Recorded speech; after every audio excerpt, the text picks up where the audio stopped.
আসসালামু আলাইকুম। Hello everyone, welcome to daily delights with Zohra. আমি আজকে আপনাদেরকে কলমি শাকের পাকোড়া বানিয়ে দেখাবো। বড়া বা পাকোড়া যাই বলুন না কেন, এটি খেতে অনেক মজার। অনেকেই আছে যারা কলমি শাক বা অন্যান্য শাক খেতে চান না, তারা যদি এইভাবে পাকোড়া বানিয়ে খান তাদের কাছে খুবই ভালো লাগবে। চলুন শুরু করি।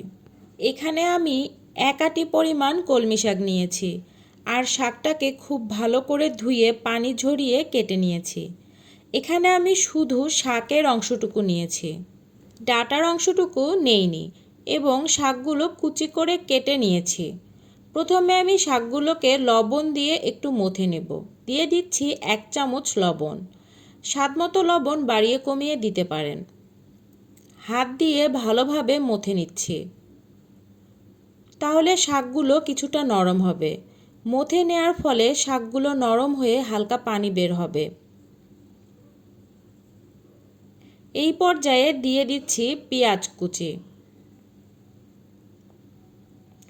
এখানে আমি 1 কাপ পরিমাণ পেঁয়াজ কুচি দিয়েছি। দিয়ে দিচ্ছি স্বাদমতো কাঁচামরিচ কুচি। দিয়ে দিচ্ছি রসুন কুচি। এখানে আমি একটি বড় সাইজের রসুন কুচি করে দিয়েছি। দিয়ে দিচ্ছি 1/2 চামচ আদা বাটা। 1/2 চামচ জিরা গুঁড়ো দিয়ে দিচ্ছি। দিয়ে দিচ্ছি 1/2 চামচ হলুদ গুঁড়ো। গরম মশলা গুঁড়ো দিয়ে দিচ্ছি 1 চামচ। দিয়ে দিচ্ছি একটি ডিম। দিয়ে দিচ্ছি 1/2 কাপ বেসন। বেসনের পরিবর্তে চালের গুঁড়োও ইউজ করতে পারেন। সবগুলো উপকরণ দেয়া শেষ। এখন হাতের সাহায্যে সব কিছু মিশিয়ে নিচ্ছি। একটু ভালোভাবে মিশিয়ে নিতে হবে।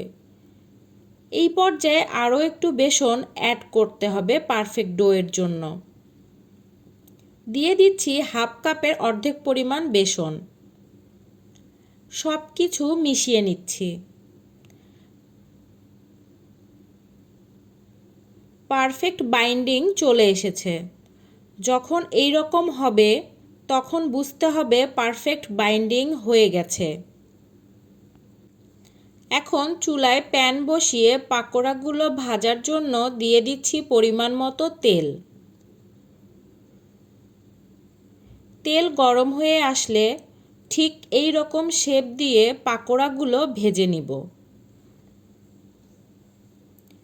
এই পর্যায়ে চুলার আঁচ লো টু মিডিয়ামের মাঝে রাখতে হবে। পাকোড়াগুলো হালকা করে ভাজতে হবে। বেশি ভাজা হলে খেতে তিতো লাগবে। এক পাশে ভাজা হয়ে গেলে উল্টে দিচ্ছি। সবগুলো পাকোড়া উল্টে পাল্টে ভেজে নিচ্ছি। পাকোড়াগুলো ভাজতে আমার মোট 5 থেকে 7 মিনিটের মতো সময় লেগেছে। পাকোড়াগুলো ভাজা হয়ে গিয়েছে। ঠিক এই রকম কালার আসলে নামিয়ে নিচ্ছি। তৈরি হয়ে গেল মজাদার কলমি শাকের পাকোড়া। নামিয়ে গরম গরম পরিবেশন করুন মজাদার পাকোড়া। এইভাবে পাকোড়া বানিয়ে এমনিতেও খেতে পারেন, আবার ভাতের সাথেও খেতে পারেন। এই পাকোড়া খেতে অনেক মজার। অবশ্যই বাসায় ট্রাই করবেন। আমার আজকের রেসিপিটি কেমন লাগলো অবশ্যই কমেন্ট করে জানাবেন। নতুন নতুন রেসিপি পেতে পাশে থাকুন।